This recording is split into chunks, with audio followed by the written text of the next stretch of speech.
అందరికీ నమస్కారం అండి. ఈరోజు వీడియోలో బియ్యం పిండితో కృష్ణుని పాదాలు సింపుల్గా ఎలా వేయాలో ఒకసారి చూద్దాం. చూడండి, ఇలా బియ్యాన్ని నానబెట్టుకొని మిక్సీ పెట్టుకొని ఇలా ఒక బాటిల్లో అయితే వేసి పెట్టుకోవాలి. చూడండి, ఇలా బాటిల్ పొడవుగా ఉండాలి. చూడండి, ఇలా వేసుకున్న తర్వాత పైన ఒక లైన్ కింద ఒక లైన్ ఇలా వేసుకొని ఇలా నేను చూపించే విధంగా ఇలా క్రాస్గా అటు ఇటు వేయాలి.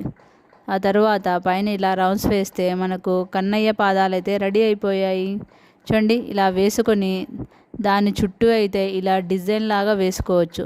మీకు ఏ డిజైన్ అయితే వస్తుందో అదే డిజైన్ వేసుకోండి. నాకు ఇలా సింపుల్గా వేశాను కాబట్టి మీరు కూడా మంచిగా ఇంకా బాగా హెవీగా కూడా మీరు డిజైన్ అయితే వేసుకోవచ్చు. చూడండి, నేను అలా సింపుల్గా వేశాను. చూడండి, ఎంత చక్కగా వస్తుంది కదా. మీరు కూడా ఒకసారి ట్రై చేయండి. చాలా ఈజీగా వేసుకోవచ్చండి. మనం కష్టపడే పని లేకుండా ఇలా బాటిల్లో వేసుకుని ఇలా వేస్తే చాలా ఈజీగా వస్తుంది. ఈ బియ్యం పిండి మనం మిక్సీ వేసి పెట్టుకుని ఫ్రిడ్జ్లో పెట్టుకుంటే 1 వీక్ అయినా నిల్వ ఉంటుంది. కాబట్టి మీరు కూడా ఒకసారి ట్రై చేయండి. Thanks for watching.